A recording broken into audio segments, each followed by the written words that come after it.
அல்லேலூயா அல்லேலூயா சத்தம் வருது. அல்லேலூயா அல்லேலூயா. கர்த்தர் நல்லவராய் வல்லவராய் போதுமானவராய் 2 மாதங்கள் நம்மை கண்ணிமணி போல பாதுகாத்து இங்கே நம்மை கூட்டி சேர்த்து அவரது அளவில்லாத மட்டத்திற்கு அவரது ஸ்தோத்திரங்களை செலுத்துகிறோம். மேலும் அதிகமாக எடுத்துக்கொள்ளவில்லை. எல்லாருக்கும் எதிர்பார்ப்பு கர்த்தர் எனக்கு ஒரு வாக்கு தத்துவத்தை எதை வைத்திருப்பார்கள். நன்கு தெய்வ பிள்ளைகளை கர்த்தர் கொடுத்த வார்த்தை எடுத்த ஒரு வாசிப்பை கேட்போம். யோசுவா 21ஆம் அதிகாரம், யோசுவா 21ஆம் அதிகாரம் 45வது வசனத்தை வாசிக்க கேட்போம். கர்த்தர் இஸ்ரவேல் குடும்பத்தாருக்கு சொல்லி இருந்த நல் வார்த்தைகளில் எல்லாம். என் அன்பு தேவ பிள்ளைகளே, ஜனவரி 1ஆம் தேதி கர்த்தரின் வாக்குத்தத்தத்தை கேட்டோம். அதன் பிறகாக தனிப்பட்ட வாக்குத்தத்தங்கள், 2ஆம் மாதத்தின் வாக்குத்தத்தங்கள் உண்டு, தனிப்பட்ட வாக்குத்தத்தங்கள் உண்டு. சிலருக்கு சில காரியங்கள் நிறைவேறி, சிலருக்கு இன்னும் நிறைவேறாமல் வாக்குத்தத்தங்களாய் வாழ்க்கையில் வாக்குவாதங்களாய். என் அன்பு தெய்வ பிள்ளைகளே, கேட்க வந்திருக்கிற உனக்கு ஆராதனை நேரத்தில் ஜபத்தை தொடங்கின நேரத்தில் ஒரு வார்த்தையை சொன்ன, அதாவது வித்தியாசத்தை காண்பீர்கள். ஆண்டவர் 2-3 நாளா அடிக்கடி பேசுகிற வார்த்தை வித்தியாசத்தை பார்ப்பீர்கள் என்று சொல்லி. எனக்கு தேவப்படைய அந்த வித்தியாசம் எப்படி இருக்கும் என்றால், அவரை அதிகாலை என்னை தேடுகிறவன் என்னை கண்டடைவான். அப்போ அதிகாலை நேரத்தில் எனக்கான வார்த்தை என்ன, இந்த மாதத்தில் எனக்கான விதை நெல் என்ன? இந்த ஆராதனைக்கு பேர் என்ன தெரியுமா? விதை நெல் ஆராதனை. ஆண்டவரிடத்துல, அப்பா நீ கொடுக்கிற விதையை நான் எடுத்துக்கொண்டு 31 நாட்களும் என் இருதயம் என்ற கூடையிலிருந்து ஒவ்வொரு வசனத்தை நான் விதைக்க போகிறேன். வார்த்தை இருக்கும் என்றால் வார்த்தையானவர் உன்னிடத்தில் பேசிக்கொண்டே இருப்பார். வார்த்தை இல்லாமல் இருக்கும் என்றால் புத்தி உள்ள ஸ்திரீக்கும் புத்தி இல்லாத ஸ்திரீக்கும் மணவாளன் வந்ததான நேரத்தில் புத்தி உள்ளவர்கள் தீவெட்டியில எண்ணெய் இருந்துச்சு, அவரோட போயிட்டாங்க. ஆனா புத்தி இல்லாதவர்கள், என் நண்பர்கள் ஒவ்வொரு மாதம் அடிக்கடி நான் சொல்லுகிற காரியம் அதுதான். புத்தி உள்ள ஸ்திரீ தான் என்ன கட்ட முடியும்?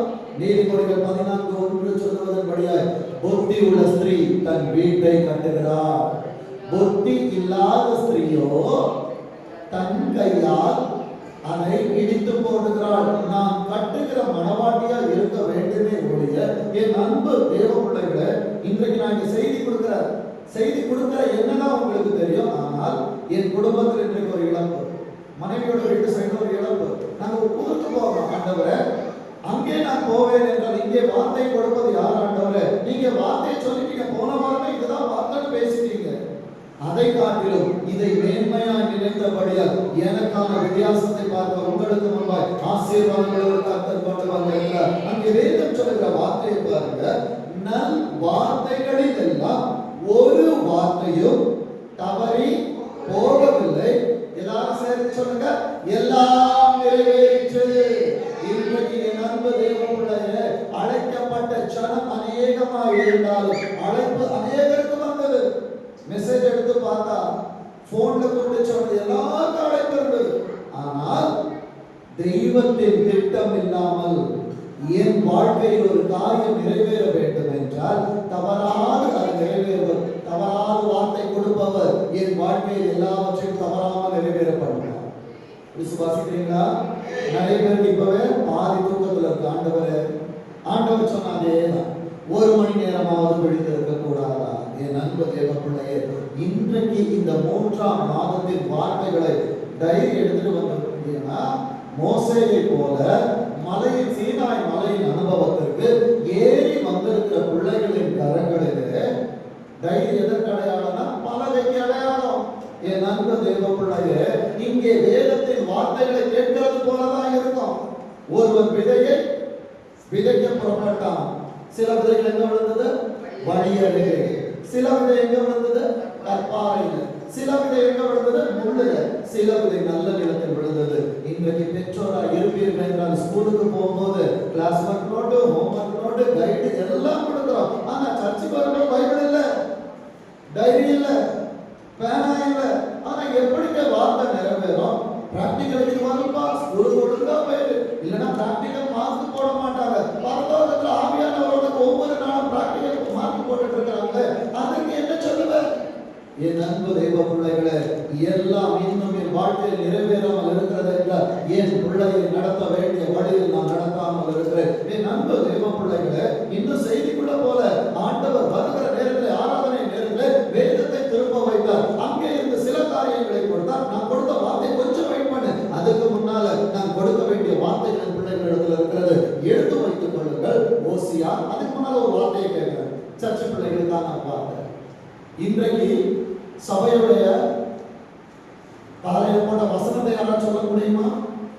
யாராவது ஒரு அதுக்கு ஆமையை போட்டாதானே தெரியும் பாஸ்டர்.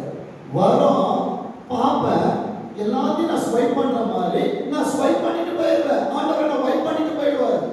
என் நண்பர் எங்க பிள்ளைகளை வார்த்தைகளை அனுப்புவது, காலையிலே செபத்திலே உட்கார்ந்து கர்த்தரால் அருளப்படுகிற வார்த்தைகளை உங்களுக்கு நேராக அனுப்புகிறோம். அந்த வார்த்தை என்ன சொல்லுகிறது தெரியுமா? ஓசியா 6ஆம் அதிகாரம் 11ஆம் வசனம் சொல்லுகிறது. வாசிங்க. யூதாவே, யூதா என்றால் துதி. இந்த துதி என் வாழ்க்கையில் இல்லாமல் இருக்கிறபடியினாலே வேதம் சொல்லுகிறது, கர்த்தரை நான் எக்காலத்திலும் ஸ்தோத்திரிப்பேன். அவர் துதி எப்போது என் வாயில இருந்திருந்தா இன்னைக்கு என்ன வார்த்தை சபையில கொடுத்தாங்க நீங்க நான் சொல்லியிருக்கணுமே. ஆண்டவரின் வார்த்தை என் வாயில் இல்லையே. எவ்வளவு பெரிய ஆசீர்வாதத்தின் வார்த்தை சபை இழந்திருக்கிறது. வேதம் சொல்கிறது. இன்னொரு தடவை சத்தமா வாசிக்க பார்ப்போம், மனப்பாடம் பண்ணுங்க. 28ஆம் நாளை முடிக்கிறதான நேரத்தில் 31ஆம் மாதத்தை துவங்குவதற்கான துவக்கத்தை சாவியை ஆண்டவர் வைத்தார். ஆனா கேட்டா மறந்துட்டோம். எப்படிங்க ஆசீர்வாதம் வரும்? எப்படிங்க எல்லாம் நல்ல வார்த்தையை நிறைவேறும்? ஆனா சொல்ற எல்லாம் நிறைவேறிச்சு. எப்படி நிறைவேறும்? கர்த்தருடைய வார்த்தையை நிறைவேற்றுகள் இல்லாமல் இருக்கும் என்றால் அது வழியருகே விதைக்கப்பட்ட விதை, கற்பாறையில் விதைக்கப்பட்ட விதை, முச்செடிக்குள்ளாய் விதைக்கப்பட்ட விதை. என் அன்பு தேவ பிள்ளையே, நல்ல நிலத்தில் விதைக்கப்பட்ட விதைகளாக இருக்கும் என்றால் ஒவ்வொரு நாளையும் ஸ்டேட்டஸை பார்க்கிற பிள்ளைகளுக்கு தெரியும். நான் வீட்டுல இருந்து கிளம்பி போகும்போது எத்தனை வார்த்தைகள் வருகிறதோ அதை என் டைரியில் எழுதி போட்டு போடுறேன்னா, ஆண்டவரே நான் எந்த இடத்துல இருந்து என் போன் எடுத்து நான் பார்க்கும்போது இன்றைக்கு நீ பேசின வார்த்தைகள் எனக்கு தெரியணும். அதனாலதான் இத்தனை வார்த்தைகளை உங்களுக்கு முன்பாக நின்று பேச முடிகிறது. என் நண்ப தேவ பிள்ளைகள், உலகத்தின் படிப்புகளை நான் படிப்பதை காட்டிலும் கர்த்தரின் வேதத்தை உன் பிள்ளைகளுக்கு ஊட்டி வளர்ந்துப்பா. என் நண்ப தேவ பிள்ளைகள், மோசே பார்வோனின் குமாரத்திலே வளர்க்கப்பட்டான். கொஞ்ச காலம் தாயிடத்தில் கொடுத்து எபிரேயனாய் வளர்க்கப்பட்டான். அவனுக்கு இந்த விசுவாசம் என்ன தெரியுமா? எகிப்தின் சாஸ்திரங்கள் அல்ல, கர்த்தருடைய வேதத்தை தாயார் உள்ளே ஊட்டி வளர்த்தார்கள். இன்றைக்கு ஒரு திருச்சபை உனக்கு கர்த்தருடைய வேதத்தை கொடுக்கிறது என்றால் 3 வயதில் ஒரு பிள்ளையை விடாத வைக்கும். நண்பு தேவ பிள்ளைய மோசே எழுதி வைத்தார். சங்கீதம் 95ஆம் அதிகாரம் 90ஆம் அதிகாரத்துல வயசு எவ்வளவு? 70. பலத்தின் மிகுதியா 80. என்ன 80 வயசுல ஆடு மேய்ச்சிட்டு இருந்தாரு. ஆனா 80 வயதில் ஆடு மேய்த்ததான மோசேயை கர்த்தர் முச்செடிக்குள்ளிருந்து சந்தித்து 120 ஆண்டுகள் கூட்டி கொடுத்தார். அதாவது 80 வயதில் முடியும் என்று சொன்னார்.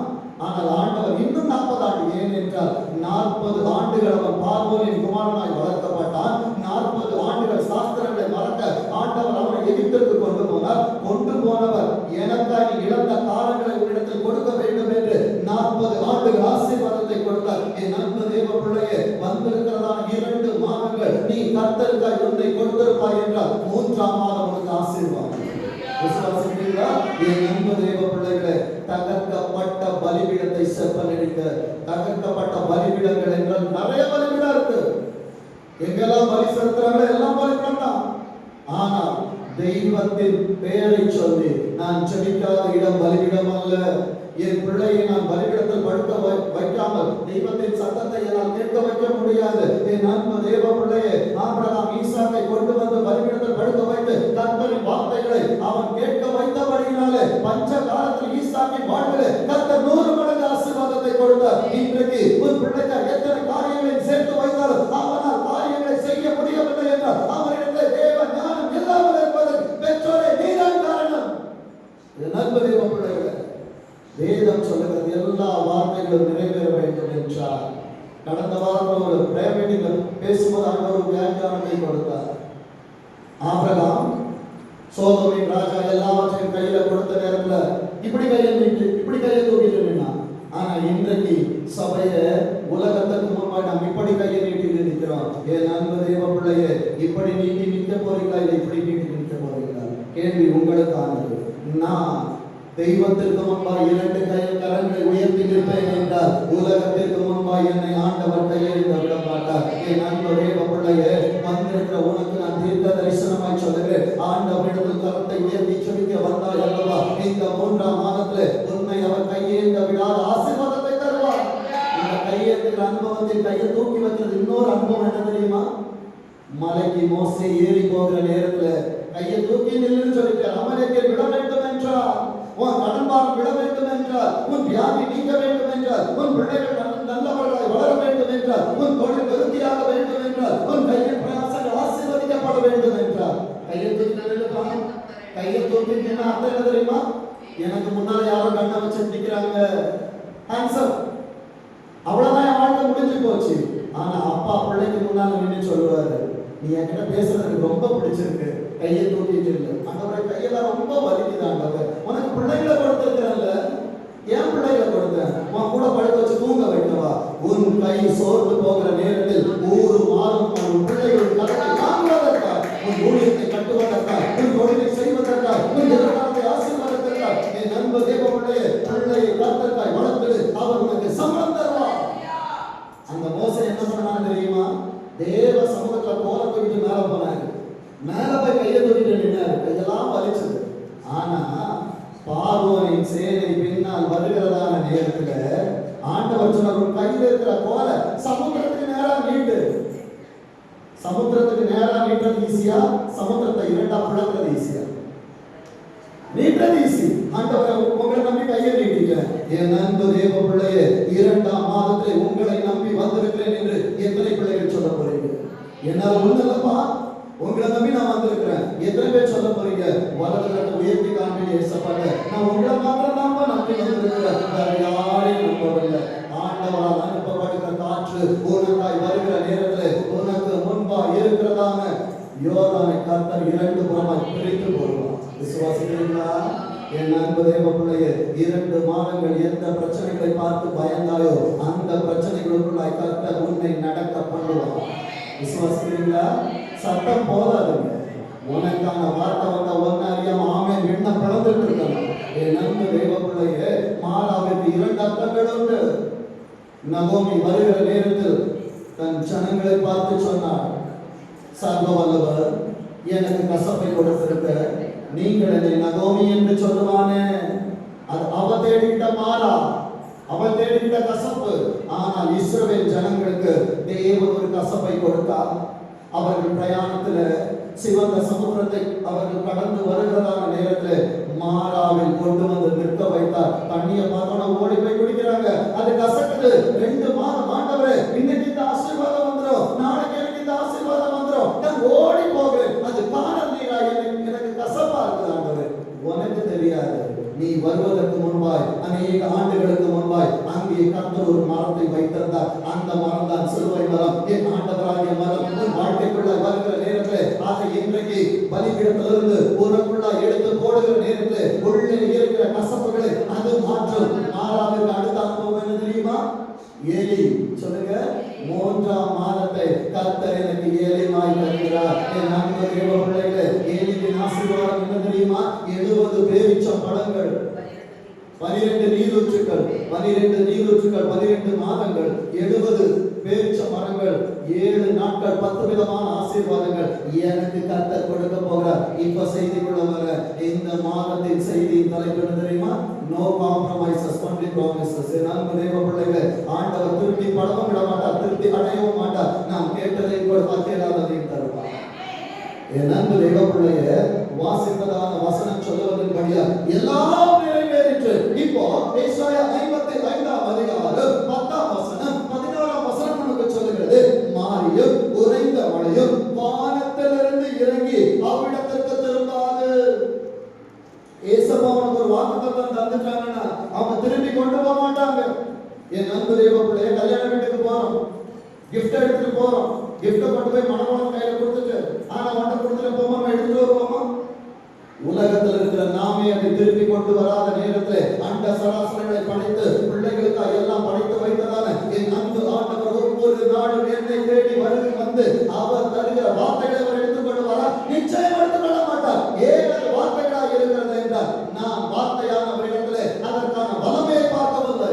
உலகத்தில் தேடிக்கொண்டிருக்கிற வேதம் சொல்லுகிறது பாருங்க, அவ்விடத்திற்கு திரும்பாமல் பூமியை நனைத்து அதில் முளை கிளம்பி விளையும்படி செய்து விதைக்கிறவனுக்கு விதை. நல்ல கவனிங்க, விதைக்கிறவனுக்கு விதை. நான் வராமல் இருந்தா விதை எப்படி கிடைக்கும்? நான் விதைத்தால் என் நேரத்தை கர்த்தருக்காய் விதைக்க வேண்டும். வேத வார்த்தைகளை கர்த்தருக்காய் விதைக்க வேண்டும்.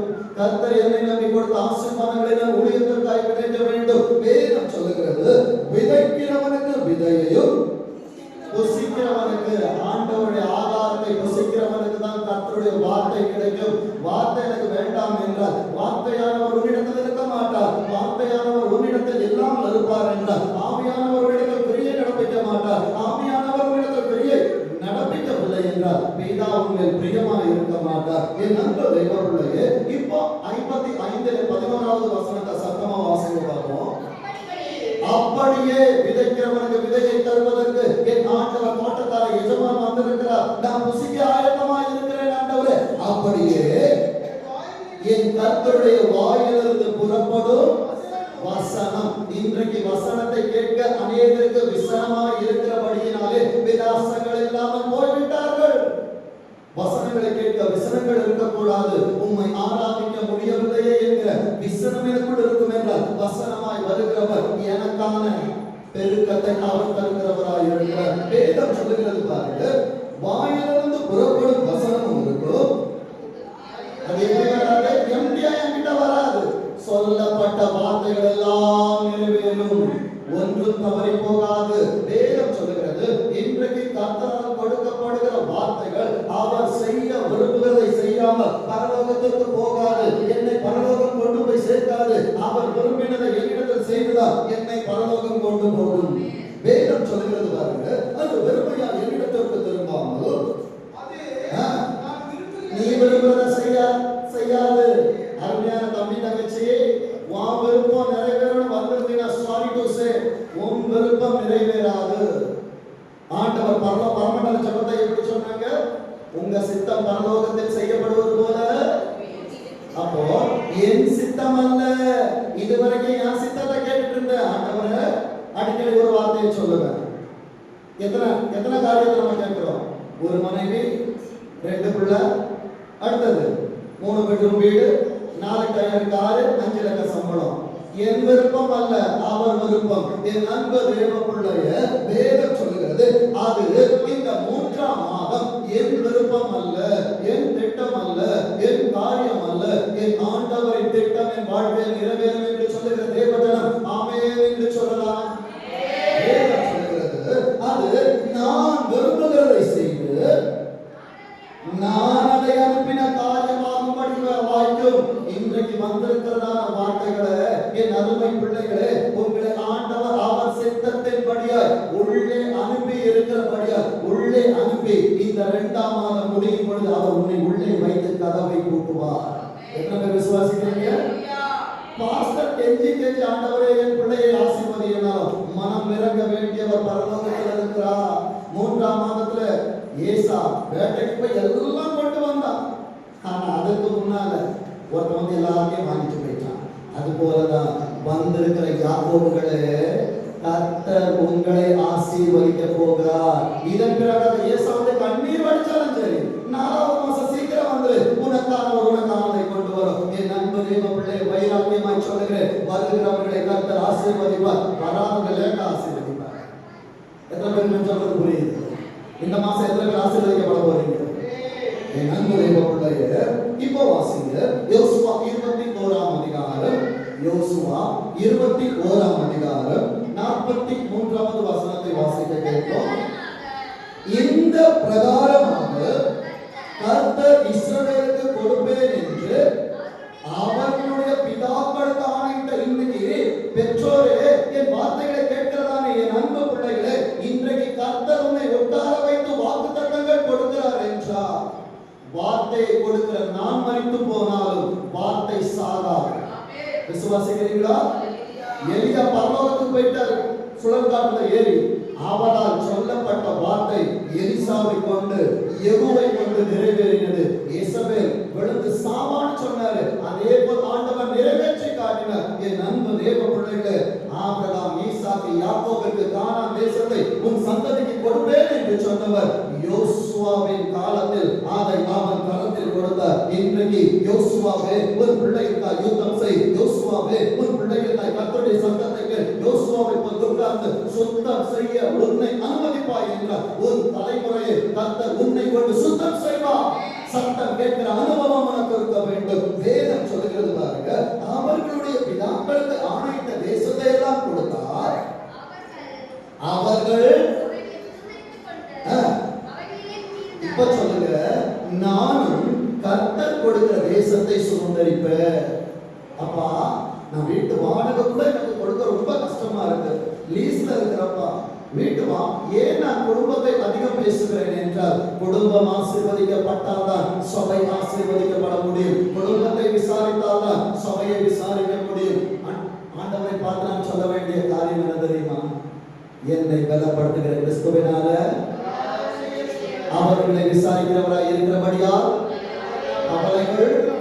கவலைகள் ஒன்று ரெண்டு இல்லை. என்னென்ன கவலை வரைக்கும் வந்திருக்கிறீங்களோ, அந்நாளின் அனுபவத்தில் வந்திருந்தாலும் சரி, எல்லாத்தையும் இங்கே வச்சுட்டு போயிருங்க. அந்நாள் கர்த்தருடைய வார்த்தை வந்த பிற்பாடு துக்க முகமாய் இருக்கவில்லை. வந்திருக்கிற தேவ சபை 3ஆம் மாதத்தில் துக்க முகமாய் இருக்காது. அடுத்த வார்த்தை வாசிங்க, 44 வாசிங்க. அவர்களை சுற்றிலும் பிதாக்களுக்கு ஆணையிட்டதை பிள்ளைகள் பெறுகிறார்கள். இந்த இரவுல நமக்கு வேலை இல்லாம உட்கார்ந்து இருக்கிறோமா? இன்றைக்கு உட்கார்ந்து வார்த்தைகளை கேட்கிற என் அன்பு தாயே, தகப்பனே, இன்றைக்கு கர்த்தர் இந்த வார்த்தைகளை உன்னை கேட்க வைக்கிறார் என்றால், உன் பிள்ளைகள், உன் பேர பிள்ளைகள், உன் 1000வது சந்ததி யுத்தம் இல்லாதபடிக்கு கர்த்தர் அமர்ந்தான ஆசீர்வாதத்தை தரும்படியாய் நினையாத நேரத்தில் வர சாத்தியம் உங்களுக்கு இல்லாமல் இருக்கும். ஆனா கர்த்தர் உங்களை உள்ள ஃபோர்ஸ் பண்ணி கொண்டு வந்தாங்களோ, யார் மூலமா உள்ள வந்தியோ, இல்லை ஆண்டவரே உங்க வார்த்தையை நான் பார்க்கணும்னு சொல்லிட்டு சிலர் எப்படி வந்திருப்போம் தெரியுமா? இயேசு யார் என்று பார்க்க வேண்டும் என்று சொல்லி காட்டத்தை மரத்தில் ஏறின சகையோ போல வந்திருப்போம். ஆனா ஆண்டவருக்கு பின்னால போனவங்க கிட்ட நீங்க ஆண்டவர் பேசல. ஆண்டவர் யார் என்று பார்க்க வேண்டும் என்று உள்ளான இருதயத்துல உண்மையான பாசத்தோடு வந்ததான சகையை கீழே இறங்கி வர சொன்னார். இறங்கி வர சொன்னவர் என்ன சொன்னார் தெரியுமா? உன் வீட்டுல நான் தங்க போறேன். எத்தனை விசுவாசிக்கிறீங்க? இந்த 3ஆம் மாதத்துல கர்த்தர் வீட்டிலே தங்க போகிறார். என்ன உள்ள விட்டு கதவை பூட்டிட்டாரு. நானே வெளியே போனனாலே ஏசப்பா வெளியே விட மாட்டா. வேதம் சொல்லுகிற வார்த்தைகளை பாருங்க, அவர்களுடைய எல்லா சத்துருக்களிலும் ஒருவரும் சொல்லுங்க, இந்த மாதத்துல எனக்கு விரோதமா இருக்கிற கடன் என்கிற சத்துரு, வியாதி என்கிற சத்துரு, அவமானம் என்கிற சத்துரு, துரோகம் என்கிற சத்துரு, பொறாமை என்கிற சத்துரு, இயலாமை என்கிற சத்துரு ஒருவரும் எனக்கு முன்பாய் நிற்க முடியாது. விசுவாசிக்கிறீங்களா? அடுத்த வார்த்தை சொல்லுகிறது, அவர்கள் சத்துருக்களை சொல்லுங்க, அவர்கள் சத்துருக்களை எல்லாம். நம்ம சொல்லுவோம், உனக்கு கடன் எவ்வளவு இருக்குன்னு கேட்டா, ஆண்டவரே எனக்கு 5 கோடி இருக்கு, 5 லட்சம் இருக்கு, 50,000 இருக்கு, 5 ரூபா இருக்கு, 5 பைசா இருக்கு. ஆண்டவர் உனக்கு எவ்வளவு இருக்குன்னு பார்ப்பதற்கு என் அன்பு தேவ பிள்ளைங்க எத்தனை ஜீரோவானதும் போட்டுக்கோ. வேல்யூவை பத்தி அவருக்கு கவலை கிடையாது. அவர் பார்வையில் அது கடன். இந்த பூமியில தான் அது பைசா, அது பணம். ஆண்டவருக்கு முன்பு அது பணம். என் அன்பு தேவ பிள்ளைகளை வேதம் சொல்லுகிற காரியத்தை பாருங்க, அவர்கள் சத்துருக்களை எல்லாம் கர்த்தர். இப்போ உங்க கையை பார்த்து சொல்லுங்க, இந்த கையில தான் ஏசப்பா ஒப்பு கொடுக்க போறாங்க. இன்றைக்கு இந்த கரத்திலே பணம் இல்லாமல் இருக்கலாம், இன்றைக்கு இந்த கரத்திலே திடம் இல்லாமல் இருக்கலாம். இப்ப கையை அசைச்சு சொல்லுங்க, எல்லாரும் பரலோகத்துக்கு எல்லாரும் டாடா காட்டி சொல்லுங்க, ஏசப்பா நீங்க வந்துட்டீங்கல, இனி நான் பயப்பட மாட்டேன். இந்த கரத்தை கொண்டு நான் மேற்கொள்ள போகிறேன். இது மேற்கொள்ளுகிற மாதமா கர்த்தர் எனக்கு தருகிறார். வேதம் சொல்லுகிற அடுத்த காரியத்தை பாருங்க, யோசுவா 14ஆம் அதிகாரம், யோசுவா 14ஆம் அதிகாரம் 6வது வசனத்தை வாசிங்க பாப்போம்.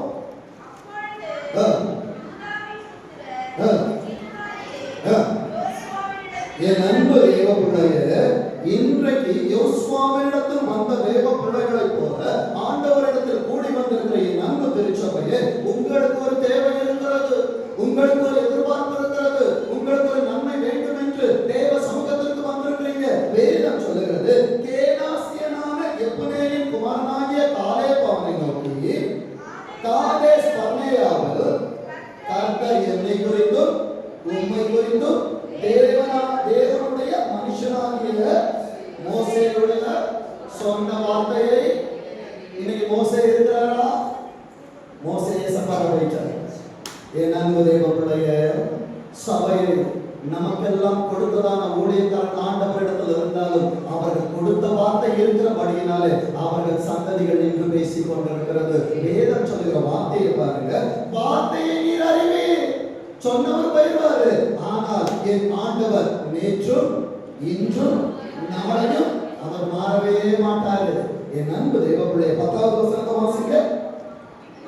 இப்போதும் சொல்லுங்க, ஆண்டவரே என்ன நீங்க இங்க கொண்டு வந்ததுக்கு ஒரு முகாந்திரம் இருக்குது, இந்த வார்த்தையை நீங்க கேட்க வைக்கிறதுக்கு ஒரு முகாந்திரம் இருக்குது. எத்தனையோ பேருக்கு கிடைக்காத வார்த்தை, எத்தனையோ பேருக்கு கிடைக்காத சாக்கியம். தாயை சொல்லுகிற வார்த்தையை பாருங்க, இப்போதும் இதோ மோசே சொன்னபடி என்றவன் சொல்லவில்லை, கொடுத்தது அவர், அடையாளப்படுத்துகிறது ஆண்டவர். என் அன்பு தேவ பிள்ளையே, இவ்வளவு நாடும் ஆசீர்வாதத்திற்கு முன்பாக இனிஷியலா உனக்கு சொந்தக்கார பேரை வச்சிருப்போம், நண்பர்கள் முன்பாக வச்சிருப்போம், கணவனை வச்சிருப்போம், மனைவியை வச்சிருப்போம், பிள்ளைகளை வச்சிருப்போம், படிக்கிற படிப்பை வச்சிருப்போம். இன்று முதல் எனக்கு முன்பாய் சிலுவையின் முன்னால் உலகம் என்பதால் எத்தனை பேர் சொல்ல ஆண்டவரே, எனக்கு முன்னால நீங்க போங்கப்பா, நான் எந்த பாதையில இருந்தா கண்ணை முடிக்க பின்னால நடந்து வந்துடுவோம். ஆண்டவரே வேதம் சொல்லுகிற வார்த்தையை பாருங்க, இதோ கர்த்தர் சொன்னபடி என்னை உயிரோடு காத்தார். மனுஷனை நம்பி வந்திருந்தா என்னைக்கு உனக்கு போஸ்ட் போட்டிருப்பாங்க, இந்த ஊழியக்காரன் நம்பி வந்திருந்தா போஸ்டர் போட்டுவாங்க. கர்த்தரை பார்க்க வந்திருப்பா என்றால் உனக்கு போஸ்டர் ஒட்டுவேன்னு சொன்னவனா போயிருப்பான். கர்த்தர் உன்னை இன்றைக்கு ஜீவனோடு வைத்திருக்கார். விசுவாசிக்கிறீங்களா? இது உங்களால் உண்டானது. கர்த்தருடைய எத்தனை பேருக்கு சொல்றீங்க, சொல்ல முடியும்? ஆண்டவரே நான் மரிச்சு போயிருந்தேன், ரொம்ப நாளைக்கு முன்னால நான் மரிச்சு போயிருப்பேன், ஆனா இன்று இந்த 3ஆம் மாதத்தில் 1ஆம் தேதியை கர்த்தர் பார்க்க வைத்திருக்கிறார் என்றால் இது என்னால் உண்டானது அல்ல. காலை சொல்றாங்க, கர்த்தர் என்னை உயிரோடு காத்தா. எத்தனை பேர் சொல்ல போறீங்க, ஏசப்பா என்ன உயிரோடு காத்தாங்க? என் ஊழியக்காரன் என்ன காட்டல, கர்த்தர் என்னை காத்தார். வேதம் சொல்லுகிற வார்த்தையை பாருங்க, கர்த்தர் சொன்னபடியே என்னை உயிரோடு காத்தார். இஸ்ரவேலர் வனாந்திரத்தில், அப்ப நம்ம இருக்கிற இடம் என்னது? திருச்சபை என்பது வனாந்திரம். உன் குடும்பம் வனாந்திரம் போல இருக்கும், உன் வேலை வனாந்திரம் போல இருக்கும், உன் பிள்ளைகள் வாழ்க்கை இன்றைக்கு பார்க்கிற நேரத்தில் வனாந்திரம் போல இருக்கும். வனாந்திரத்தை பார்க்காதே, கர்த்தர் உன்னை இயந்திரமாய் மாற்றிக் கொண்டிருக்கிறார். நீ அவைகளை தூற்றப் போகிறார். என் அன்பு தேவ பிள்ளைகளே, கடுகளவு விசுவாசத்தோடு மலையை பார்த்து சமுத்திரத்தில் கழுவிட்டு போயிருக்கிறார். இப்ப நான் பார்த்து கேட்கிறேன், மலை பார்த்து சொல்லியிருக்கிறீங்க. நம்ம ஊர்ல ஒரு மலை இருக்குது, அங்க கோமாவோட கல்ற இருக்கு. யாராவது என்னைக்காவது போய் இந்த மலை அப்படியே விழுந்துருமான்னு சொல்லுவோமா? ஆண்டவரை ஏமாற்றுகிறோம். என்ன தேவ பிள்ளைகளை வாயால் அறிக்கை எடுக்கிறோமே தவிர ஒருவர் வாழ்க்கையில் அபியாசப்படுத்துவது கிடையாது. கடன் வருகிற நேரத்தில் கடனே என்னை விட்டு ஒளிந்து அப்பாலே போசாத்தானே பேசுறதில்ல. என் நண்பர் தேவ பிள்ளைய இந்த 3ஆம் மாதத்துல போராட்டத்தோடு பேசி கிடக்கு. உனக்கானவர் உனக்காய் யுத்தம் செய்வார். வேதம் சொல்லுகிறது பாருங்க, இஸ்ரவேலர் வனாந்திரத்தில் சஞ்சரிக்கையில் கர்த்தர் அந்த வார்த்தையை மோசேயோடு சொன்னார். அன்றைக்கு விசுவாச அறிக்கை இன்றைக்கு பார்த்தோம் என்றால் ஆண்டவர் கைகளினால் அதை நிறைவேற்றிக் கொண்டிருக்கிறார். விசுவாசிக்கிறீங்களா? மோசே சொன்னது, ஆனா மோசே சொல்லும் பொழுது அநேக தொபியாக்கள் இருந்தார்கள், அநேக சன்பலாத்துகள் இருந்தார்கள். என் அன்பு தேவ பிள்ளைகளை, இன்றைக்கு சன்பலாத்துகளுக்கு மத்தியிலும் தொபியாக்களுக்கு மத்தியிலும் கர்த்தர் ஊழியத்தை, குடும்பத்தை, உன் எதிர்காலத்தை கிடக்க வைத்திருக்கிறார் என்றால் சொன்னவர் போனாலும் அவரால் உரைக்கப்பட்ட வார்த்தை நின்று யுத்தம் செய்து கொண்டுதான் இருக்கும். வேதம் சொல்லுகிற வார்த்தையை பாருங்க, மோசேயோடு சொல்லி இப்போது 45 வருஷமாயிற்று. அப்ப நம்ம அவர்களை ஜூனியர் தான். அவர் 45 வருஷம் அவர் சபையை விட்டு போகல, குடும்பத்தை விட்டு ஓடல, வேற வெறுத்து போய் ஒதுங்கல. 45 வருடங்கள் பொறுமையோடு காத்திருந்து அவர் போய் யோசுவாவினிடத்தில் பேசுகிறார். எத்தனை பேர் உன் ஆவிக்குரிய தாய் தகப்பன் கிட்ட, அப்பா அம்மா எனக்கு இந்த ஆசீர்வாதம் ஆண்டவர் கொடுத்திருந்தாங்க, நான் எப்போ சுதந்திரிப்பான்னு சொல்லிட்டு எத்தனை பேர் பேசி இருக்கிறீங்க? எப்ப சர்ச்சை முடியும், எப்ப பாஸ்டர் முடிப்பாரு, எப்ப வீட்டுக்கு போகலாம், ஆசீர்வாதம் நிறைவேறல. 45 ஆண்டுகள் காத்திருந்த காலை யோசுவாவினிடத்திலே வந்து பேசுகிறார். அவன் என்னோடு வளர்ந்தவன், என்னோடு வேறு பார்க்க வந்தவன் என்று சொல்லி மேன்மை பாராட்டவில்லை. கர்த்தர் யார் யாருக்கு என்னென்ன ஸ்தானங்கள் கொடுக்கிறாரோ, புதிய பாட்டில் ஒரு வசனம் இருக்கிறது, ஆண்டவர் தலையாய் இருக்கிறார், ஒவ்வொன்றும் அமைகளாய் இருக்கிறது. சபையில் கர்த்தரை கையாய் வைத்திருந்தால் நான் கையாய் இருக்க வேண்டும். கர்த்தரை கழுத்தா வச்சிருந்தா நான் கழுத்தா இருக்கணும். நான் ஏன் கழுத்தா இருக்கணும்? என் அன்பு தேவ பிள்ளைய, கண்ணுல நம்ம கண்ணாடி போட்டாலும் அந்த கண்ணாடியை சுமக்கிறதுக்கு என்ன வேணும்? காது. யாராவது பேர் வந்து காத்தாடின்னு சொல்லுவோமா? கண்ணுல போட்டனால கண்ணாடி, அது காது தான் போகிறது. என் அன்பு தேவ பிள்ளைய, ஒரு வேலையை செய்வதற்கு இன்னொரு உறுப்பிற்கு இன்னொரு துணை அவசியம். அது போலதான் சபை. ஒரு ஊழியக்காரன் மாத்திரம் சபை அல்ல, உள்ளே இருக்கிற அனைத்து பிள்ளைகள் செய்து சேர்ந்ததுதான் சபை. குடும்பமும் அப்படிப்பட்டதுதான். நான் பெரியவனா நீ பெரியவனா என்றால் குடும்பம் நிலைக்காது. நாம் எல்லாரும் கர்த்தருக்கு முன்பாய் ஆண்டவரால் படைக்கப்பட்டவர்கள் என்று சொல்லி பார்ப்போம் என்றால் கர்த்தரின் வார்த்தைகள் எல்லாம் தவறாமல் நம் வாழ்க்கையில் நிறைவேறும். வேதம் சொல்லுகிறது பாருங்க, 11வது வசனத்தை வாசிங்க.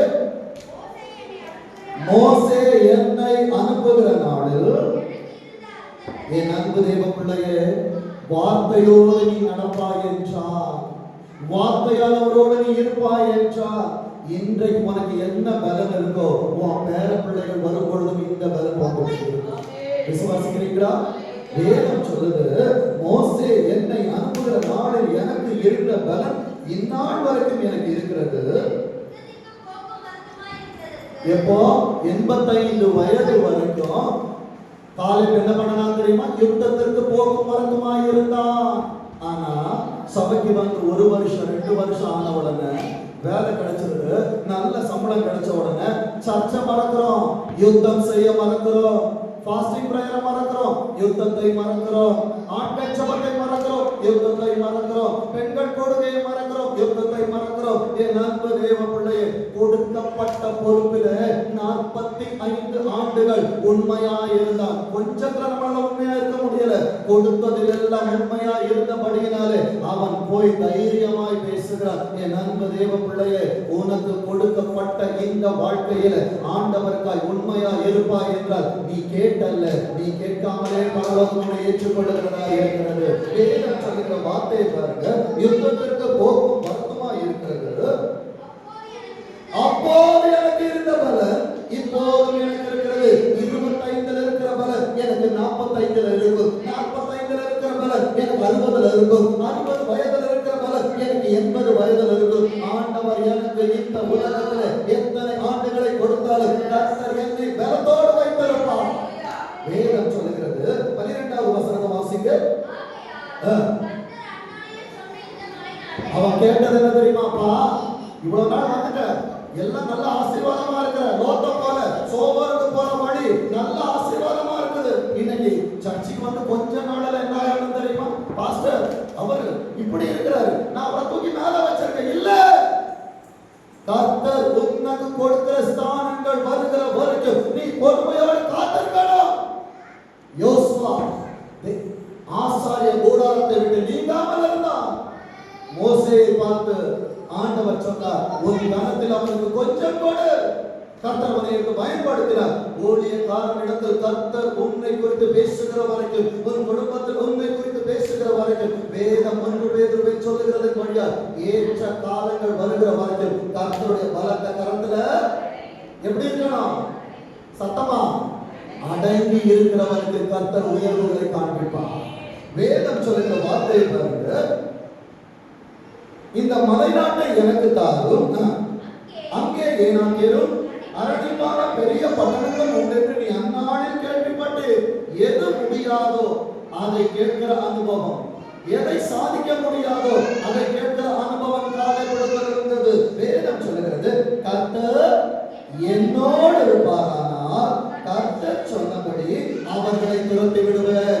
85 வயது காலைப்பு சொல்லுகிறார். இன்றைக்கு எத்தனை பேர் சொல்ல போறீங்க, கர்த்தர் இந்த மாதத்தில் என்னோடு இருப்பார் என்றால் என் பலவீனத்தை நான் துரத்துவேன், என் கடனை நான் துரத்துவேன், என் இல்லாமையை துரத்துவேன், மனுஷனிடத்திலே காரியத்தை ஒப்புவிக்க மாட்டேன், ஏசப்பா கிட்ட நான் சொல்ல போறேன். எத்தனை பேர் சொல்லுகிறீர்களோ கரங்களை தட்டி ஏசப்பாட்ட சொல்லுங்க, இனி மனிதன் அல்ல ஆண்டவரே, நீர் எனக்கு உதவி செய்யுங்க. என்ன நீங்க கொண்டு வந்தது நான் அறியாத அநேக சத்தியத்தை எனக்கு அறிவிப்பதற்கா வேதம் சொல்லுகிறது. 14வது வசனத்தை வாசிங்க பாப்போம். 13 வாசிங்க. அப்பொழுது யோசுவா காலேபை ஆசி வந்திருக்கிறதான யோசுவா என்கிற ஆண்டவர் 3ஆம் மாதத்தில் உள்ளே இருக்கிற உன்னை அவர் ஆசீர்வதித்து எப்ரோனை 3ஆம் மாதத்தை உனக்கு அவர் தருகிறார். எத்தனை பேர் நீங்க சந்தோஷம்? 3ஆம் மாதத்தை நான் கர்த்தரின் கரத்திலிருந்து பெற்றுக் கொள்ளுகிறேன். 14வது வசனத்தை வாசிக்க பாப்போம். ஆனாலும் அவன் மனிதனை பின்பற்றி வரல. யோசுவா பின்னால போன, யோசுவா எனக்கு இதை செய்வார் என்று யோசுவா பின்னால வரல. ஏசப்பா எனக்கு எதையாகிலும் தருவார் என்று ஆண்டவரை பின்பற்றி வந்தார். சபைக்கு வருகிற நீ ஆண்டவரை பார்த்து வா, குடும்பத்தில் இருக்கிற நீ ஆண்டவரை பார்த்து வளரு, காலேஜுக்கு போற நீ ஆண்டவரை பார்த்து பழகு, ஸ்கூல்ல படிக்கிற நீ ஆண்டவரை பார்த்து பழகு. வேதம் சொல்லுகிறது, இஸ்ரவேலின் தேவனாகிய கர்த்தரை உத்தமனுக்கு கர்த்தர் துணை, கொஞ்சத்தில் உண்மை உள்ளவனை. வேதம் சொல்லுகிறது, இந்நாள் மட்டும் இருக்கிறபடி இந்த நாள் வரைக்கும் எப்ரோன் என்றால் அதற்கு சொந்தக்காரன் காலே. என் அன்பு தேவ பிள்ளையே, நீ மரித்து போனாலும் உன் குடும்பம் உன்னை குறித்து பேச கர்த்தர் மாற்றுகிறார். வேதம் சொல்லுகிறது பாருங்க, எப்ரோன் அவனுக்கு சுதந்திரமாயிற்று. இப்ப சொல்லுங்க, 2025 எனக்கு சுதந்திரமாக போகிறது. இந்த 3ஆம் மாதம் எனக்கு சுதந்திரமாக போகிறது. நான் அடிமை அல்ல, கர்த்தரால் ஆசீர்வதிக்கப்பட்டவர். வேதம் சொல்லுகிறது. இப்போ ஒரு தீர்க்க தரிசனத்தை காண்பித்து தருகிற யோசுவா 23ஆம் அதிகாரம், அதாவது 23 என்பது 2ஆம் மாதம் முடிகிறது, 3ஆம் மாதம் துவங்குகிறது. யோசுவா 23 3ஆம் வசனம் 3வது மாதத்திற்கு அடையாளம். வாசிக்க, உங்கள் தேவனாகிய கர்த்தர் தாமே. அதுல 2வது பகுதியை வாசிங்க. உங்கள் தேவனாகிய கர்த்தர் தாமே உங்களுக்காக யுத்தம் பண்ணினார். 2வது மாசத்துல அவர் உங்களுக்காக என்ன பண்ணிட்டாரு? தீர்க்க தரிசனத்தை சொல்லிக் கொண்டிருக்கிறார். எழுதுகிற பிள்ளைகள் எழுதி வைத்துக் கொள்ளுங்கள். யோசுவா 23:3 உங்கள் தேவனாகிய கர்த்தர் உங்களுக்காக யுத்தம் பண்ணினார். அப்ப என்கிட்ட ஆண்டவர் ஒரு ஆசீர்வாதத்தை கொடுக்கிறாருன்னா, மோசே மறுபடியும் எகிப்துக்கு போக சொல்லும் போது அவர் என்ன சொன்னாரு தெரியுமா? உன் பிராணனை வாங்க தேடினவர்கள் எல்லாம் ஆண்டு போனார்கள். நமக்கு தெரிகிறது எப்படி தெரியுமா தெரியும்? ஏசப்பா, என் வாழ்க்கையில ஆசீர்வாதம் இல்லை, என் வாழ்க்கையில சேமம் இல்லை. உன் வாழ்க்கையை அவர் வனாந்திரமாய் வைத்து விட்டு உனக்கு எதிராக நின்றதான காரியங்களை அவர் சங்கரித்த பின்பு உன்னிடத்தில் வந்து பேசுவார். உனக்காக 2ஆம் மாதத்துல யுத்தம் முடிஞ்சிருச்சு. விசுவாசிக்கிறீங்களா? அடுத்த வார்த்தையை காண்பித்து தருகிறேன். 9வது வசனத்தை வாசிங்க. இந்த மாசத்துல உங்களுக்கு முன்னால ஆண்டவர் என்னென்ன பண்ண போறாங்கன்னு எழுதி வச்சுக்கோங்க. பெரியவைகளும் பலத்தவைகளுமான ஜாதிகளை துரத்தி இருக்கிறார். அப்ப ஏசப்பா என்ன கொண்டு வரதுக்கு முன்னால என்ன பண்ணிட்டாங்க? அவங்க எல்லாரையும் துரத்திட்டு ஏன்ட்ட கேட்கிறாங்க. எசேக்கியேல கேட்ட மாதிரி, இந்த எலும்புகள் உயிரடையுமா? இந்த மாதம் உனக்கு ஆசீர்வாதமா இருக்குமா? என்ன பதில் சொல்ல போறீங்க சபையே? இந்த மாசம் ஆசீர்வாதமா இருக்குமா? அடுத்த வார்த்தை சொல்லுகிறது பாருங்க, இந்நாள் மட்டும் ஒருவரும் உங்களுக்கு முன்பாக நிற்கவில்லை. அப்ப 3வது மாசத்துல மாத்திரம் நான் மரணம் பரியந்தம் கடைசி நாள் இந்த உலகத்தில் இருக்கிற வரைக்கும் ஒருவரும் எனக்கு முன்பாக எதிர்த்து நிற்க முடியாது. கர்த்தர் இன்றைக்கு என்னோட உடன்படிக்கை பண்ணுகிறார். இறந்த காலத்தை காட்சி தந்துட்டேன், இப்போ நிகழ்காலத்தை காண்பித்து தருகிறேன். 10வது வசனத்தை வாசிங்க. உங்களில் ஒருவர் 3வது மாசம் எப்படி இருந்தா தெரியுமா? நீங்கள் 2வது மாதத்தில் இருந்ததை காட்டிலும் 1000 மடங்கு அதிகமாகும்படி உங்கள் தேவனாகிய கர்த்தர் உங்களுக்கு சொல்லியபடி உங்களை ஆசீர்வதிப்பார். உபாகமம் 1:11 வார்த்தை சொல்லுகிறது, உங்களில் ஒருவன் 1000 பேரை துரத்துவான். உங்கள் தேவனாகிய கர்த்தர் உங்களுக்கு சொன்னபடி யாரையும் ஃபைட் பண்ண விட மாட்டாரு. நீ ஏசப்பாக்கு செல்ல பிள்ளை, ஏசப்பா உங்களை ரொம்ப ரொம்ப பிடிக்கும். அதனால யுத்தம் பண்ணினவர் என்ன சொல்றாரு? உங்களுக்காக யுத்தம் பண்ணுகிறார். அப்ப 3வது மாசத்துல எனக்காக வேலை செய்ய போறது யாரு? ஆண்டவர். எதிர்காலத்தை காண்பித்து தருகிற யாத்திராகமம் 14ஆம் அதிகாரம் 14ஆம் வசனம் மனப்பாடமா சொல்லணும். என்னது? கர்த்தர் உங்களுக்காக யுத்தம் பண்ணுவார். 3 யுத்தங்களை காண்பித்து தந்த 9வது வசனத்துல, அதாவது 23:3ல யுத்தம் பண்ணினார், 10வது வசனத்துல யுத்தம் பண்ணுகிறார், யாத்திராகமம் 14:14 பண்ணுவார். அப்போ 3 காலங்களையும் 3வது மாதத்துல ஒன்றான மெய்தேவன் எனக்கு காண்பித்து தந்திருக்கிறார் என்றால் என் செவிகள் ஆசீர்வதிக்கப்பட்டது. இந்த இரவு கர்த்தரால் எனக்கு ஆசீர்வதிக்கப்பட்ட இரவாய் கர்த்தர் எனக்கு தந்திருக்கிறார். ஒருவனும் எனக்கு முன்பாக எதிர்த்து நிற்க முடியாது. வேதம் சொல்லுகிறது பாருங்க, 11வது வசனத்தை வாசிங்க. ஆகையால் உங்கள் தேவனாகிய கர்த்தரில் என்ன பண்ணணுமா? அன்பு. இதுவரைக்கும் ஏசப்பா கிட்ட நமக்கு இருந்தது அன்பு. இந்த மாதத்துல இருந்து ஏசப்பா சபைக்கு கரெக்டா போவப்பா, என் பிள்ளைகளை வேதத்தை கரெக்டா படிக்க வைப்பேன், பிரதிகளை எடுங்க, ஏசப்பாவை கிட்ட அன்பு கூறும்படி உங்கள் ஆத்துமாக்களை குறித்து. ஆத்துமாக்கள நியாய தீர்ப்பு இருக்குது. இந்த ஆத்துமா எப்படி விலையேற பெற்றது? ஏசப்பாட்ட சொல்லுங்க, நான் ரொம்ப கேர்ஃபுல்லா இருக்கணும் ஆண்டவரே. அடுத்த வார்த்தை 14வது வசனத்தை வாசிங்க.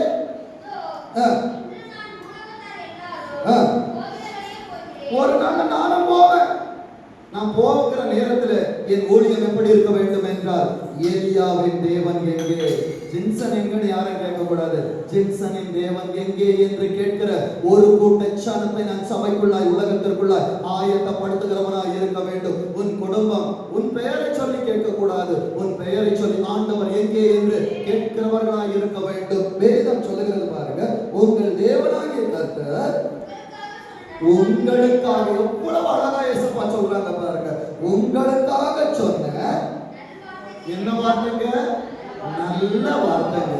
நல் வார்த்தைகளில் எல்லாம் ஒரு வார்த்தையும் தவறி போகவில்லை என்பதை ஏசப்பாட்ட எப்படி சொல்லணும்? பை ஹோல் ஹார்ட், என்னோட முழு மனசோட சொல்லணும், முழு இருதயத்தாலும் உங்கள் முழு ஆத்மாவாலும் அறிந்திருக்கிறீர்கள். அவைகளெல்லாம் இன்னும் நம்ம கண்ணால பார்க்கல, ஆனா ஏசப்பா என்ன சொல்றாங்க தெரியுமா? நிறைவேறிச்சு. அப்ப இந்த மாசம் எனக்கு எல்லாமே என்ன பண்ணிட்டாங்க? அப்பாயின்மெண்ட் லெட்டர் அடிச்சுட்டு தான் ஏசப்பா என்ன பேசிட்டு இருக்காங்க, எனக்கான ப்ரமோஷனை கொடுத்துட்டு தான் என்ன வந்து பேசுறாங்க. என் அன்பு தேவ பிள்ளைகளே, அவைகளில் ஒரு வார்த்தையோ 2வது கன்ஃபர்மேஷன் ஏசப்பா மறுபடி தராங்க. என் அன்பு தேவ பிள்ளையே, 15வது வசனத்தை வாசிங்க. உங்கள் தேவனாகிய கர்த்தர் உங்களோட சொன்ன நல்ல காரியம் எல்லாம். அப்பா, என் குடும்பத்துல ஒரு நல்ல காரியம் நடக்கல, என் வாழ்க்கையில நல்ல காரியமே இல்லை. வந்திருக்க உடைந்து போன பாத்திரமே, உனக்கானவர் உனக்கானதை தருகிறார். நல்ல காரியம் எல்லாம் உங்களிடத்தில் எப்படி நிறைவேறிற்றோ அப்படியே உங்கள் தேவனாகிய கர்த்தர் உங்களுக்கு கட்டளையிட்ட அவருடைய உடன்படிக்கையை நீங்கள் மீறி. சபைக்கான உடன்படிக்கை இருக்கிறது. ஓய்வு நாளை ஆசரிப்பாயாக, ஓய்வு நாளில் வேலை செய்கிறவன் கொலை செய்யப்பட வேண்டும். என் அன்பு தேவ பிள்ளையே, ஓய்வு நாள் என்பது சனிக்கிழமையின் சாயங்காலம், வாரத்தின் முதல் நாள் என்பது ஞாயிற்றுக்கிழமை. இதில் நான் இருக்காமல் மீறுவேன் என்றால் நல்லவராய் இருந்தவர் எரிச்சல் உள்ளவராய் என்னில் மாறுவார். வேதம் சொல்லுகிறது, உங்களுக்கு கட்டளையிட்ட அவருடைய உடன்படிக்கையை நீங்கள் மீறி அந்நிய தேவர்கள் யாரு தெரியுமா?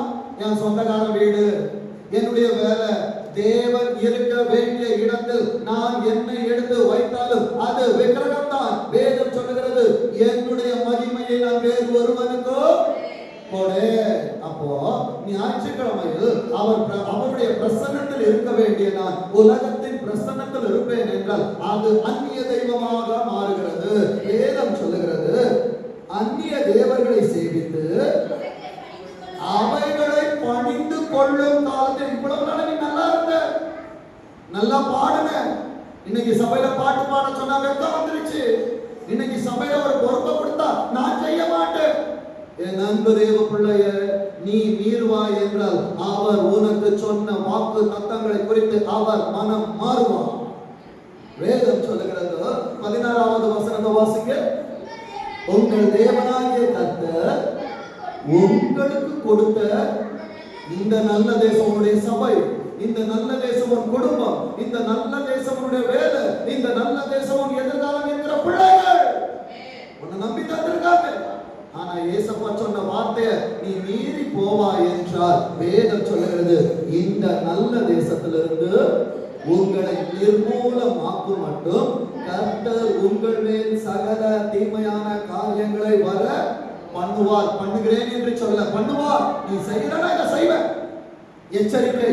அடுத்த வார்த்தை, கர்த்தருடைய கோபம் உங்கள் மேல். சாதாரண ஒரு வத்தி குச்சியை பத்தி போட்டாலே என்னால தாங்க முடியாது. என்னை படைத்தவரின் கோபம் என் மேல் எரியும் என்றார். பாதாளத்தை காட்டிலும் அது கொடியது. வேதம் சொல்லுகிறது உங்கள் மேல் பற்றி எரியும்.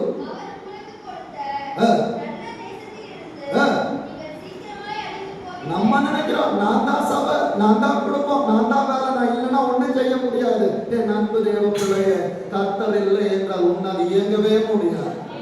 நம்ம நினைக்கிறோம் நான் சர்ச்சைக்கு போறேன்னா பாட்டு நடக்காது. இல்ல, தேவ தூதர்கள் இறங்கி வருவாங்க, கண்ணுக்கு தெரியாது. சிறகடித்து கேராபீன்களும் சேராபீன்களும் பரிசுத்தர் பரிசுத்தர் அவர்கள் பாடிக்கொண்டிருப்பாங்க. அவர்கள் ஆண்டவருக்கு முன்பாக தங்கள் கால்களை மூடுறாங்க. ஆனா ஆராதனை எனக்கு முக்காடு போட முடியல, சீக்கிரம் வர முடியல, ஆண்டவரோடு பேச முடியல.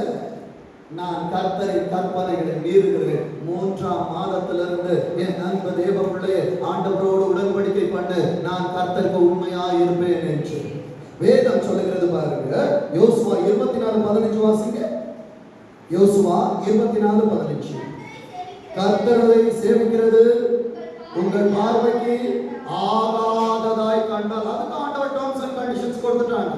ஆகாததை கண்டால் நீங்கள் யாரை சேவிப்பீர்கள் என்று தெரிந்து கொள்ளுங்கள். கஷ்டப்பட்டு ஆண்டவரே வெள்ளை வெள்ளையம் போட்டு தசமபாகம் கொடுத்து காணிக்கை கொடுத்து பிரேயர் எல்லாம் அட்டன் பண்ணிட்டு நான் மேல பரலோகத்துக்கு போகும்போது என் வீட்டுக்கு எதிரில் ஒருத்தர் லுங்கியை ஏற்றி கட்டிட்டு எப்ப பார்த்தாலும் ரோடு அளவெடுத்துட்டு குடிபோதையில் வருவார். அவரும் பாதாளத்துல, நானும் பாதாளத்துல. இவ்வளவு பரிசுத்தம் இருந்து என்னத்துக்குங்க? ஆண்டவர் என்ன பார்த்தாரு, எதுக்கு நீ சர்ச்சுக்கு வந்த? வேலை வேணும். எதுக்கு நீ சர்ச்சுக்கு வந்த? கல்யாணம் ஆகணும்னு. எதுக்கு நீ சர்ச்சுக்கு வந்த? புள்ள எல்லாம் கிடைச்சது. அப்ப உனக்கு எதுக்கு வரலாமோ? என்ன பார்க்க நீ வரல? உனக்கு நீ பார்க்கவே வேண்டாம். என் அன்பு தெய்வ பிள்ளைய, திருச்சபை என் ஆசீர்வாதத்திற்காக அல்ல, என்னை படைத்தவர் என்னை குறித்து வைத்திருக்கிற திட்டத்தை தெரிய வருகிற இடம்தான் திருச்சபை. ஆசீர்வாதத்துக்கு யாரோட வந்துறாரு? முதலாவது தேவனுடைய ராஜ்யத்தையும் அவருடைய நீதியும் தேடுங்கள், இதெல்லாம் பின்னால வந்துடும். என் ஜீவனுள்ள நாளெல்லாம் நன்மை கிருபை சொல்லிட்டாரு. ஆனா நம்ம என்ன பண்றோம் தெரியுமா? உள்ள வந்தா ஆண்டவர் ஆசீர்வதிப்பா, உள்ளே வந்தா ஆண்டவர் இல்ல. நீ கர்த்தரின் வேதத்தை எடுத்த ஆசீர்வாதம் தன்னால் அவனுக்கு வந்துடும். நீ திருச்சபைக்குள் வருவது கர்த்தர் உன்னை ஏன் படைத்தார் என்பதை அறிந்து கொள்ள, இந்த உலகத்தை கர்த்தராய் மாற்றுவதற்கு. வேதம் சொல்லுகிற வார்த்தையை பாருங்க, கடைசி வார்த்தை சொல்லுகிறது, நானும் என் வீட்டார் போவென்றார். கர்த்தரையே சேவிப்போம். ஒரே குரல்ல வந்திருக்கிற பிள்ளைங்க எல்லாரும் சொல்லுங்க, பணம் எனக்கு வேண்டாம் ஆண்டவரே, புகழ் எனக்கு வேண்டாம் ஆண்டவரே, எனக்கு பணம் இருந்தால் போதும், பணம் வேண்டாம். பணம் எனக்கு பாதாளத்தில் கொண்டு போய் சேர்க்கும். அன்பு இருக்கும் என்றால் என்னை பரலோகம் கொண்டு போய் சேர்க்கும். ஆண்டவரின் அன்பை நாடு, அதை தேடு. அந்த அன்பு உன் மனதிற்குள்ளாய் பற்றி எரியும் என்றால் நீ சொல்லுவ, நானும் என் வீட்டார் போவென்றார். ஓடிய வேண்டாம் யோனாவை போல் ஓடினவன் நான். என் தகப்பனின் முழங்கால் என்னை கொண்டு வந்து இங்கே நிறுத்தும் என்றால், இன்றைக்கு உன் பிள்ளைக்காய் கண்ணீர் வடிக்கிற அன்பு சகோதரா சகோதரி, உன் கண்ணீருக்கு நிச்சயமாய் கர்த்தர் பதிலை தருவார். வேதம் சொல்லுகிறது, 20வது வசனத்தை வாசிங்க. கர்த்தர் உங்களுக்கு நன்மை செய்திருக்க நீங்கள் கர்த்தரை விட்டு ஞாயிற்றுக்கிழமை வேலையை செய்யாத. சனிக்கிழமை நைட்டு சாயங்காலம் ஆயிடுச்சுன்னா, சனிக்கிழமை சாயங்காலத்துல ஞாயிற்றுக்கிழமை சாயங்காலம் வரை ஆண்டவருக்குரிய நாள், ஓய்வு நாள். சனிக்கிழமை சாயங்காலம் ஆண்டவர் ஆதியாகமத்துல வீட்டுல போய் வாசிங்க, நமக்கு தான் பகல் இரவு. ஆண்டவர் சொன்னது இரவும் பகலுமாய் ஒரு நாள் ஆயிற்று. அப்ப அவங்க ஒரு நாள் சனிக்கிழமை ஞாயிற்றுக்கிழமை சாயங்காலம், இன்னைக்கு சாயங்காலம் ஓய்வு நாள் தொடங்குது. ஆயத்த கூட்டத்துக்கு ஓடி வந்துரு, பரிசுத்த கூட்டத்துக்கு ஓடி வந்துரு. மனுஷ சத்தத்தை கேட்டா பாதாளம் இருக்கு, தெய்வ சத்தத்தை கேட்டா பரலோகம் இருக்குது. என் அன்பு தேவ பிள்ளையே, ஓய்வு நாளுக்கு வந்துருங்க. முதல் நாள்ல இயேசப்பா தன்னால கொண்டு வந்துருவார். ஏன் தெரியுமா? உன்னை பரிசுத்தப்படுத்துகிற ஆவியானவர் உன்னை வீட்டுக்குள்ள இருக்க விட மாட்டார்.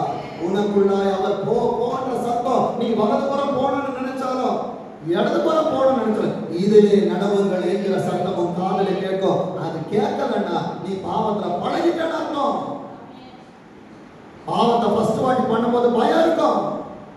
குடிக்க போறவனுக்கு முதல் கிளாஸ் வாயில வைக்கும் போது கை நடுங்கும். ஆனா பழகினதுக்கு அப்புறம் அதை குடிக்காம இருந்தனா எனக்கு கை நடுங்கும். என் அன்பு தேவ பிள்ளைகளை, எனக்கு வேதத்தை குறித்த போதை இருக்கணுங்க.